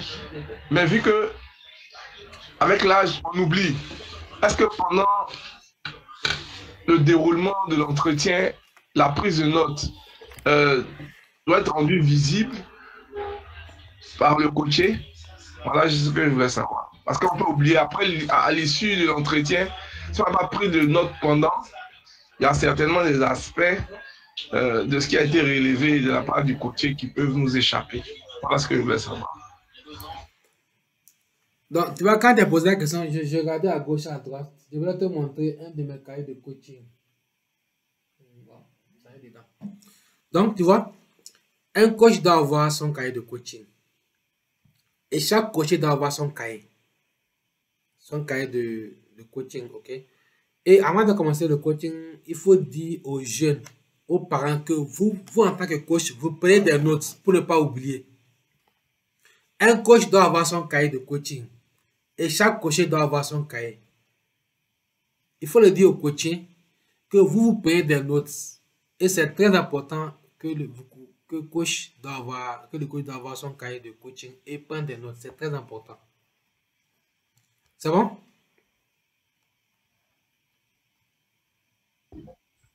J'aimerais ajouter quelque chose, coach. Allez-y. D'accord. On peut prendre des notes, mais quelquefois aussi, il faut ne pas prendre des notes. Pourquoi? Parce qu'il y a des enfants pour qui, quand on prend des notes, ils se retiennent pour donner des informations. Voilà, donc c'est vrai que la mémoire est vieillissante, mais il faut aussi faire ce petit effort-là. C'est-à-dire, on va écrire, voilà, mais on ne va pas vraiment être en train d'écrire tout ce qu'il est en train de dire. Sinon, lui-même, le coaché, il peut ne pas vouloir parler. Parce que les gens, ils savent que les écritures restent. Donc, on est en train d'écrire beaucoup comme ça, ils se retiennent. Mais quand il a l'impression que, bon, on note quelques petites choses et le reste, on essaie de l'écouter, il se libère mieux. Voilà. Donc, c'est ce que j'ai voulu ajouter. Ok, c'est compris parce que c'est très délicat. Merci beaucoup de relever ça, Madame Tano. Ok, merci. Et ce que je vais aussi préciser, c'est pas parce que le jeune parle et puis tu as la tête baissée, tu fais prendre des notes. Tu tiens dans le silo et puis le contact, tu gardes le contact avec le jeune et puis tu prends. C'est un clin d'œil quoi. Il faut garder le contact visuel. Mais ce que on m'a appris dans le coaching, c'est un truc qu'on doit dire au départ. Que ce cahier, c'est pas un cahier d'enquête. Parce que tu prends des notes pour ne pas oublier, c'est tout. Mais quand le coach sait que c'est comme ça, bon, moi je pense qu'il n'y aura pas de problème. Mais quand au départ on prend soin de le dire, voilà quoi, avant de faire de coaching, il y a ce qu'on appelle le pré-coaching, la séance de validation. Donc c'est dans ça que vous allez dire clairement aux parents. Et moi j'ai un cahier de coaching, là où je prends des notes pour ne pas oublier quoi. Et quand on dit comme ça aux jeunes au départ, là vous allez facilement vous comprendre. Mais retenez qu'il y a eu un débat entre les experts. Certains disent que tu peux ne pas prendre de notes, tu peux prendre des notes. Il y a eu également aussi un débat par rapport au fait d'enregistrer les sessions de coaching. Moi, je ne suis pas d'accord pour qu'on puisse enregistrer les sessions de coaching. Peut-être que ceux qui sont dans la supervision, parfois on leur demande d'enregistrer les sessions de coaching pour qu'on puisse après voir est-ce que le coach arrive à appliquer les stratégies. Bon, ça également, juridiquement, ça ne tient pas. Mais si vous coach, vous enregistrez et que le coach n'est pas au courant, c'est bon. Mais quand le coach sait que le coach enregistre les conversations, ça, il y aura problème. Il peut ne plus se confier à vous. Mais pour ça, je vais ouvrir la parole pour ceux qui ont des expériences concernant le fait d'enregistrer les conversations dans le coaching. Il y a des psychologues ici.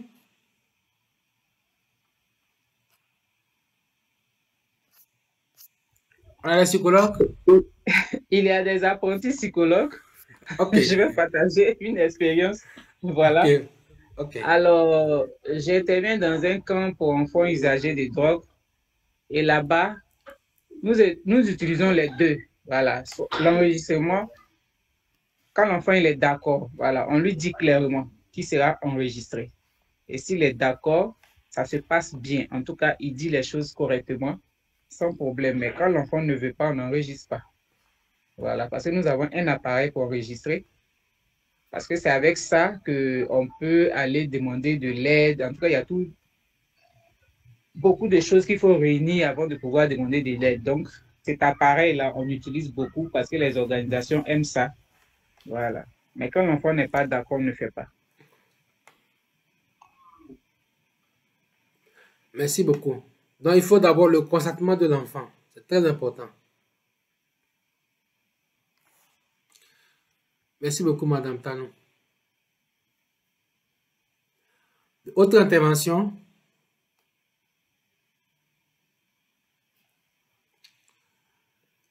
Autre intervention?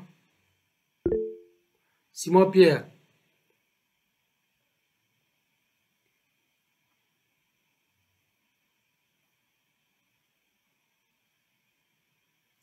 Simon Pierre, vous avez la parole.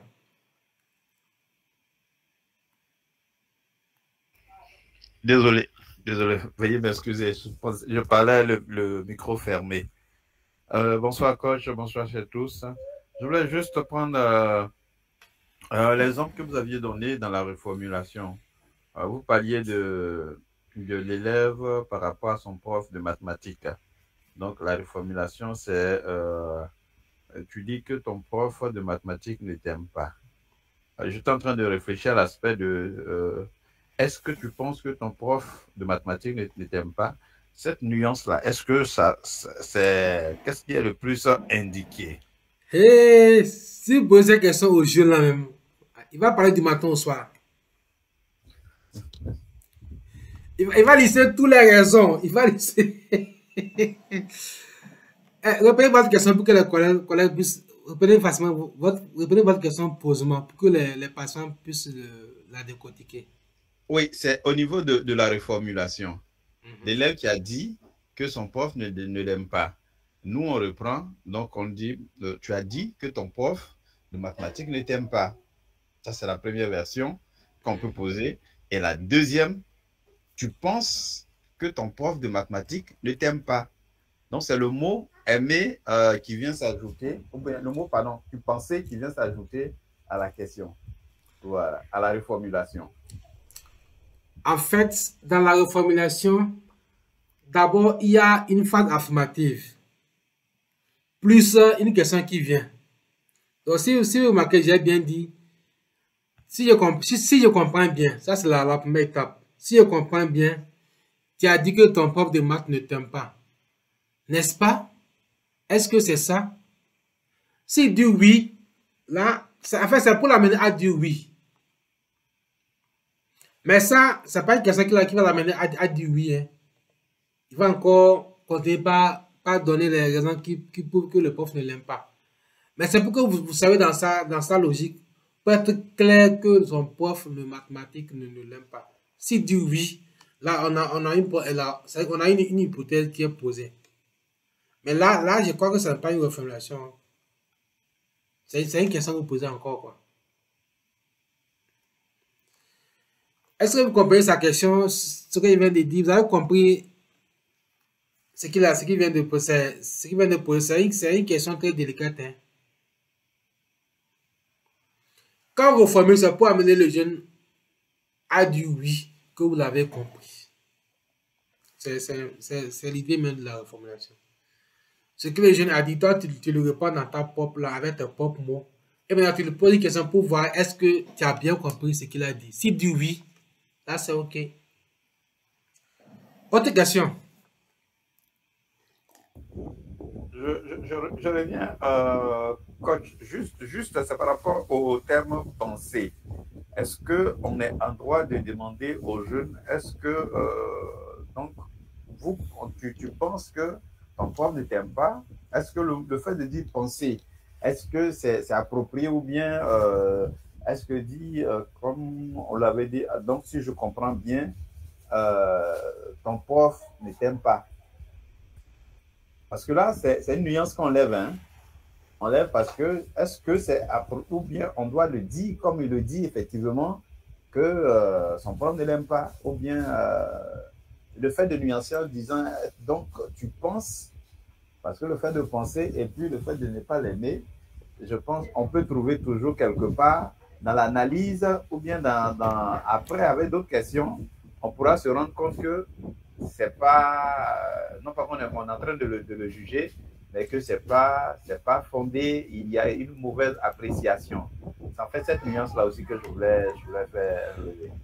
Donc, il pense que ton prof ne t'aime pas. Oui, c'est bon, je crois que c'est bon. Mais le fait de dire, si je comprends bien, en même temps, ça va ouvrir son cerveau. Avant que vous n'amènez la part affirmative, voilà. Et maintenant vous posez une question. Oui. C'est bon? C'est bon. Merci. Bon, peut-être qu'il y a certains qui font du coaching sans être de coaching, parce qu'eux, ils le font déjà, mais ils ne savent pas qu'ils font du coaching. Mais c'est quand vous vous formez que vous voyez que vous faites du coaching sans le savoir. En fait, le coaching, c'est aussi une prise de conscience. Certains le font, mais ils ne savent pas que c'est du coaching en fait. Mais c'est avec les fonctions qu'on se rend compte qu'on faisait du coaching, sans se rendre compte.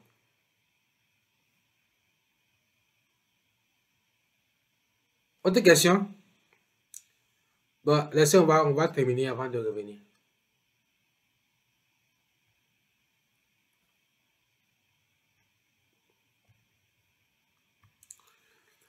Donc, on va voir quelques stratégies.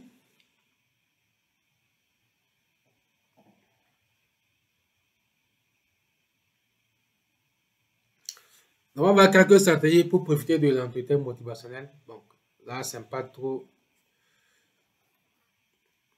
D'abord, c'est faciliter l'autonomie des enfants. Chez les enfants, en faisant quoi? D'abord, ce sont des répétitions. Hein. Donc, c'est un résumé, quoi. Donc, favoriser l'expression des idées des enfants. Il ne faut pas leur couper la parole. Laissez-les s'exprimer. De encourager les enfants à identifier les raisons pour changer. Donc, pourquoi ils veulent changer? Donc, maintenant, si c'est que s'il change, voilà ce qu'il va obtenir comme avantage. Pour écouter activement, encourager l'auto-évaluation. Donc, laisser les jeunes s'auto-évaluer. Voilà, quand on parle d'auto-évaluation, c'est juste pour l'amener à voir est-ce que le comportement qu'il a, est-ce que ça peut l'arranger. Sinon, qu'est-ce qu'il doit faire pour changer? Encourager les enfants à planifier leurs propres changements. C'est là on parle de planning. Et ça ne doit pas s'imposer. Si vous êtes un guide, c'est de la co-construction. Ok, ça ne s'impose pas. Donc, vous amenez le jeune à prendre conscience que oui, c'est lui, la solution vient de lui. Et quand ça vient de lui, là, pour l'appliquer, ça sera encore plus facile. Donc, un, c'est faciliter l'autonomie chez les enfants. Deux, planifier le changement. Élaborer un plan de changement. Donc, vous avez fait le plan de changement, ok? L'enfant dit, voilà la solution qu'il va appliquer. Sur 4 semaines. Semaine 1, il fait ça. Semaine 2, il fait ça. Semaine 3, il fait ça. Semaine 4, il fait ça. Et quand il le fait, il y a des choses qu'il doit avoir en tête. Il y a des choses que le coach doit avoir en tête. Ok? Avant d'aller vers le planning, le plan de changement. Ça, j'ai dit que ce sont des répétitions. Poser des questions ouvertes. Axées sur la compétence, le choix et la spécificité. Donc, la compétence, pour pouvoir mettre en place ce plan d'action, quelles sont les compétences qu'il doit développer? il doit savoir s'organiser. On a aussi misé sur le choix. Peut-être que tu peux, quand on dit le choix, c'est-à-dire que là, on peut parler d'options, ok? Donc, tu penses, entre le fait d'apprendre à 20 h et à 18 h, lequel préfères-tu? Ça, c'est le choix. Et par rapport à la spécificité. Donc, vous allez avoir vous allez accompagner les enfants, les ados, les jeunes. Un peu que vous posez des questions en fonction du type d'enfant que vous avez en face de vous. Si vous posez des questions avec un niveau, un langage courant, pour les enfants, ça passe. C'est un langage un peu soutenu, il va te demander le mot là, qu'est-ce que le mot là veut dire. Donc, tenez compte de l'enfant qui est en face de vous. De recueillir les choix et encourager l'appropriation des solutions. Oui, bon, là aussi, nous sommes toujours dans les options. Hein. Donc, on peut avoir plusieurs stratégies. Mais c'est qu'il faut amener l'enfant à prendre une solution encore plus facile à appliquer. Pour évoquer et renforcer le langage de l'engagement. Le langage de l'engagement, c'est un langage que vous devez adopter en tant que coach. Pour dire aux jeunes que vous croyez en lui, il peut le faire. S'il est bien organisé, s'il est bien concentré, il peut arriver à atteindre son objectif. Aider les enfants à considérer leurs erreurs comme des occasions d'apprendre. Donc oui, il a mis en place un plan d'action. Il se peut qu'il ne va pas arriver, il ne va pas atteindre son objectif, mais ce qu'il doit comprendre que quand il fait des erreurs, c'est qu'il est en train d'apprendre. Il n'y a pas d'échec. C'est que l'échec, les erreurs, c'est une occasion pour lui d'apprendre davantage. Et enfin, aider les enfants à anticiper en douceur les obstacles à la réussite. Bon, ce qui vient de nous rejoindre, je vais vous présenter une solution qui peut vous aider à être des solutions dans l'éducation. Est-ce que vous êtes prêts pour que je puisse présenter cette solution-là? Est-ce que vous êtes prêts? Ça, c'est plus le nouveau. Hein? Donc, les anciens savent de quoi je parle. On a une formation à Abidjan. Une formation à Abidjan en février. Donc, je vais vous présenter la solution. On a une formation à Abidjan en février, le 10 au 15 février 2025. Donc, ceux qui sont intéressés déjà peuvent contacter les numéros qui s'affichent sur l'écran, qu'ils voient en même temps. OK? Donc, c'est le 225 07 49 99 45 80. Donc, c'est à Abidjan, à Cocody. Donc, c'est du 10 au 15. Bon. 10 au 15, donc le 10, c'est un lundi. Donc, lundi jusqu'à vendredi, c'est de 17h30 à 20h30. Et le samedi, c'est de 8h à 16h. Vous allez penser que les 6 jours là, c'est court, hein? C'est pas court. C'est sciemment fait. Donc, si on fait la séance le soir, donc le matin, vous aurez le temps de lire, faire quelques exercices et vous revenez le soir. Donc, comme ça, on va plus gagner en temps. Comme le coach va se déplacer de Ouaga à Abidjan, voilà pourquoi on a fait ça pour que... On sait qu'à Abidjan, le logement, c'est pas petite affaire. Donc, on s'est dit qu'en 6 jours, comme ça, on peut faire le travail. On viendra avec tout ce qu'il faut comme outil, le kit du cours scolaire, la documentation, et ça sera une formation 100% pratique. Je répète, on va pratiquer. On va pratiquer en salle pour voir comment on accompagne les jeunes de façon concrète. Donc, c'est une formation c'est sur 7 modules. 7 modules. Le premier module, on va faire l'introduction au coaching scolaire. Donc, on va comprendre ce que c'est que le coaching de façon générale. Quand on dit coaching, les gens n'ont rien compris. Ils pensent que c'est la marmaille. Ils pensent que c'est de parler sur Facebook. C'est pas ça le coaching. On va comprendre c'est quoi c'est que le coaching. Et quand on parle du coaching scolaire, c'est un domaine carrément différent. Tu peux faire du coaching professionnel, du coaching d'entreprise. Mais si tu veux accompagner les jeunes, ça c'est carrément différent. Il faut comprendre comment ça fonctionne. Dans le module 2, on va voir les postures et les outils. On va voir la posture, comment établir la confiance avec les parents, avec les jeunes. Et les étapes de l'exploration. Quels sont les documents qu'il faut avoir avant de commencer le coaching? On va voir 2 modèles de coaching, le modèle Phobos et le modèle Tigo. Comment l'utiliser pour structurer vos sessions de coaching. On va plus développer les compétences en coaching, en communication. C'est ce qu'on a vu ce soir là, les questions ouvertes, l'écoute, la formulation. Donc, on va pratiquer ça en salle pour que vous compreniez comment ça se fait. Et enfin, les outils du coach scolaire, énormément d'outils, l'arbre de vie, le profil IM, le profil VAK, le corrélateur de l'estime de soi, les profils d'apprentissage. Il y a énormément d'outils que vous allez avoir et vous allez beaucoup faire le travail. Que ce soit avec vos enfants ou avec vos jeunes, c'est possible. Module 3, on va pratiquer le coaching scolaire. D'abord, avant de commencer le coaching, on va voir ce qu'on appelle la relation tripartite. Comment signer un contrat. Retenez que quand on parle du coaching, c'est une relation contractuelle. Je vais vous montrer comment signer un contrat avec un parent, avec une école. Ok? On va voir, quand on parle du coaching, il y a différents séances de coaching. On commence par ici, après on va où, on termine comment. On va voir comment fixer des objectifs et comment fixer un plan de travail. Dans le module 4, on va voir la gestion psychologique et mentale. Là, on parlera de motivation scolaire, de confiance en soi et de gestion du stress. Super, un instant, hein. Un instant.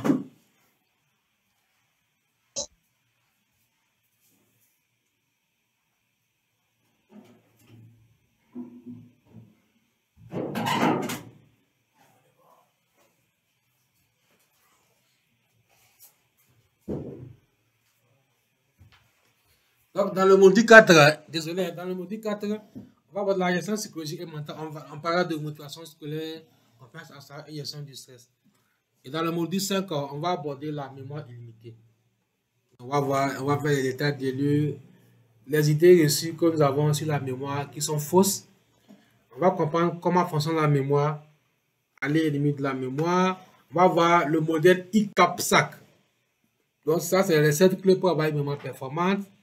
Le modèle escritoire pour dévorer les manuels, les techniques pour dynamiser sa mémoire et les nouvelles méthodes d'apprentissage. Ça, c'est le module 5.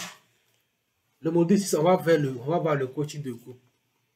C'est ça qui intéresse beaucoup de gens. D'ici, il va accompagner les jeunes en groupe. Il fait comment? On va vous montrer comment ça se fait, les stratégies, les méthodes, le processus, les considérations éthiques. Et enfin, le module 7, c'est le coaching d'orientation scolaire et professionnelle. Vous allez voir les outils, on va vous enseigner un outil formidable, le modèle YASEC.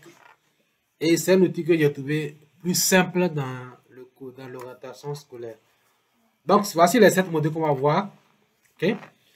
Normalement, la valeur des 7 modules, ça fait 449 000 francs. C'est ça. Mais en fait, c'est la valeur. C'est la valeur, vous n'allez pas payer ce prix-là. C'est la valeur. Dans ça, il y a les bonus après la formation. Et le kit du coach scolaire. La valeur, c'est 129 000 francs.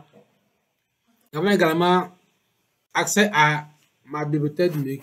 Plus de 100 livres numériques sur le coaching scolaire. Vous allez faire la formation en coaching scolaire. Il n'y a pas un coach qui peut vous donner des références. Il n'y en a pas. Et moi, je vous donne toute ma documentation pour que vous soyez encore plus puissant que moi. Et on va demander qui t'a formé, c'est le coach Anifo. Moi, je n'ai pas peur de donner mes contenus. Je n'ai pas peur. Vous allez avoir 100 livres que je vais vous offrir. C'est quoi la valeur? C'est 250 000 francs. Mon histoire, après la formation de Abidjan, on va faire 4 webinaires post-formation pour intégrer les notions que vous n'avez pas compris. On va les faire sur 4 semaines. On va les faire une fois chaque semaine. Bon, je veux, mais je ne suis pas à Abidjan. Pas d'inquiétude. Ça sera une formation hybride. Même si tu es à Ouaga, tu es en France, tu peux suivre ça sur Zoom. On va vous envoyer le lien pour le suivre en direct sur Abidjan. Et la formation sera aussi enregistrée pour ceux qui seront en retard. Ok? Ça coûte combien? Ça peut coûter 1 267 900. Avec ce que j'ai donné comme valeur là. Mais, on va vous faire ça à ce prix-là. Donc, bon, normalement, ce n'est pas le prix, c'est la valeur. Donc, vous allez investir dans 2 packs. Il y a le pack or qui fait 150 000 francs. Il y a la formation et puis le suivi, les bonus, les certificats, les 100 livres numériques. Je vais vous donner également 12 PowerPoints pour faciliter vos activités en coaching de groupe. Donc, il y a le pack diamant, ça c'est 250 000 francs. Donc, vous allez avoir les avantages du pack or. Mais ceux qui veulent me raconter physiquement, après la formation, on peut travailler ensemble. Ça, c'est du coaching personnalisé. Et on va faire également un dîner d'affaires. Donc, voilà un peu ce que contient la formation d'Abidjan. Mais je reviens pour prendre vos questions concernant la formation et concernant la formation de cours scolaire à Abidjan. Donc, je suis là maintenant à vous.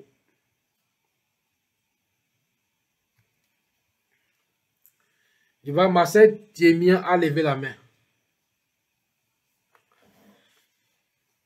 Là, je prends vos questions. Non, autant pour moi, hein, ce n'est pas erreur de manipulation. Okay. Je prends vos questions.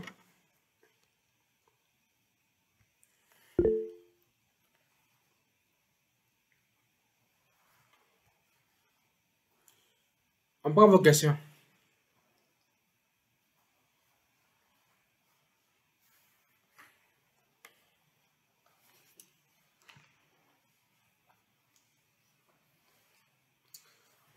Vos questions.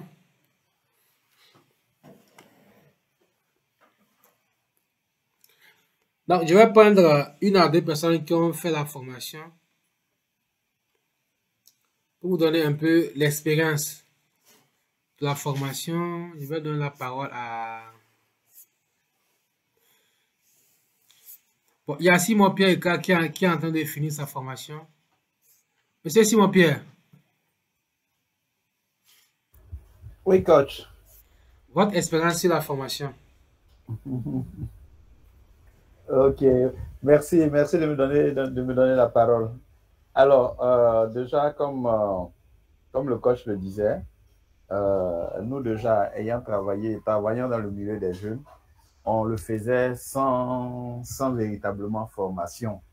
Mais avec cette formation, on se retrouve avec vraiment toutes les ressources, si j'ose le dire comme ça, toutes les ressources pour que nous puissions pouvoir évoluer, et cela nous fait énormément plaisir parce que là maintenant, on sait de quoi on parle, on a un support, on a une base. Et l'avantage aussi, c'est que déjà tous les cours restent à notre disposition. À tout moment, nous pouvons revenir là-dessus, nous pouvons refléter, nous pouvons regarder les vidéos, et ça c'est intéressant. Et je crois qu'aussi il y a l'ouverture surtout la disponibilité du coach pour pouvoir nous accompagner, quel que soit le moment, avec les questions et selon les préoccupations. Donc, pour moi, c'est vrai, je n'ai pas fini, mais déjà, je me sens vraiment à l'aise, je me sens outillé pour pouvoir l'exercer pleinement maintenant, cette nouvelle aventure. Voilà. Merci encore, coach, de me donner la parole. Merci. Je prends le doyen Zomissi. Le doyen qui a déjà son certificat. Le doyen Zomissi.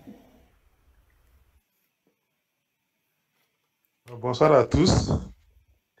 Bonsoir, coach. Bonsoir, les participants. C'est une occasion de se former. J'étais dans un lieu où je ne pouvais pas vraiment intervenir. J'ai écouté les questions. Je vais revenir rapidement sur la question de monsieur par rapport à la nuance en fait qu'il avait fait pour reformuler. Nous sommes dans le coaching scolaire. Donc, quand on parle de reformulation, on reprend en fait ce que l'enfant dit. Mais si on apporte une nuance, on rentre dans le coaching professionnel, comme les adultes, et on appelle cela le recadrage. Alors que c'est avec les enfants, on ne fait pas de recadrage pour les amener à penser, c'est pour valider en fait ce qu'ils disent. Donc, on n'ajoute pas penser, on n'ajoute pas un autre mot qui est assez différent. On reprend en fait une réflexion écho, ce que l'enfant a eu à dire. Et puis la deuxième chose que je voulais ajouter, c'était par rapport à la prise de notes. Et dès les premiers moments, comme le coach le disait, on rassure en fait la discrétion. C'est-à-dire que quand on veut prendre une note, on rassure l'enfant que ce qu'on va faire, ça reste dans la salle ou ça reste entre le coach et puis l'élève pour que l'enfant soit vraiment rassuré. Et les notes sont prises et vraiment petitement avec le regard qui est gardé. Donc, nous sommes dans le bon coin pour se former en coaching, pour former la jeunesse, pour former les parents. Et c'est une formation holistique. Ça prend en compte l'enfant, ça prend en compte la famille, ça prend en compte les enseignants. Et vraiment, c'est un cadre idéal pour se former avec le coach Anifou. Merci beaucoup et bonne suite à ceux qui hésitent encore de faire la formation. Je vous invite fortement à faire la formation. Merci. Ok. Je vais donner la parole à Marie, Madame Marie, comme c'est elle qui gère le côté des inscriptions là. Madame Marie, vous avez la parole. Ok, bonsoir coach, bonsoir à tous. En tout cas, merci d'être resté jusqu'à cette heure. Alors, moi, je suis celle qui récupère l'argent pour la formation. Vous avez déjà vu le contact sur les flyers, mais je vais reprendre quand même. Plus 225 07 49 99 45 80. Alors moi, je vous encourage à faire cette formation. Nous avons fini la formation et cette formation nous aide énormément. En tout cas, moi, dans le domaine des adolescents ou bien des jeunes, j'interviens vraiment dans plusieurs endroits. Et comme je le disais, j'ai jamais voulu même faire de ça un business. Mais bon, j'ai essayé, je vois que c'est quelque chose qui peut passer en fait.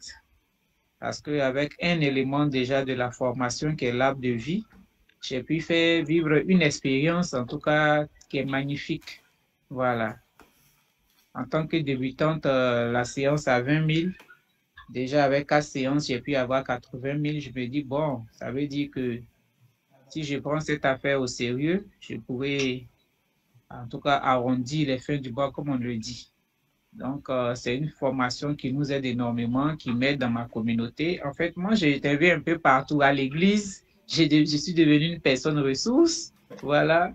Je travaille avec un prêtre pendant les vacances. Je suis dans un camp, comme je l'ai dit, pour enfants usagers de drogue. En vacances, on prend même les élèves, des enfants difficiles qui n'ont aucune motivation pour l'école. Nous les prenons pendant 3 mois. Donc, vraiment, c'est une formation qui est hyper utile. Voilà. Peu importe ce qu'on veut, ce qu'on fait, on a besoin de cette formation. Voilà. Donc, n'hésitez pas, parce qu'en Afrique, une fois qu'on parle d'argent, on commence à faire des calculs. Alors que ce que ça va nous donner, c'est plus que ça. C'est plus que 150 000. Donc, il faut le faire. Il faut se dire que, bon, c'est une priorité, c'est une urgence. Voilà, si on me disait qu'aujourd'hui, on a une urgence, on doit sortir 150 000. Où est-ce que je vais rentrer pour sortir ces 150 000? Voilà. Il faut procéder de cette manière pour faire sortir les 150 000 de se former. Ça sera vraiment rentable. Voilà, je vous remercie. S'il n'y a pas de questions, on va clôturer. Bon, on va prendre les questions dans le groupe WhatsApp. Hein. Ceux qui ont des questions peuvent les poser dans le groupe WhatsApp. Donc, s'il n'y a pas de questions, on va se dire merci à toutes et à tous.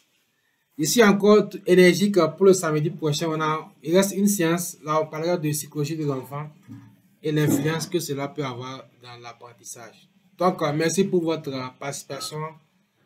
À samedi prochain pour la dernière séance de la formation offerte. Donc, bye bye. Bonne soirée. Bonne fin de week-end. Merci, bonsoir coach. Merci. Au revoir.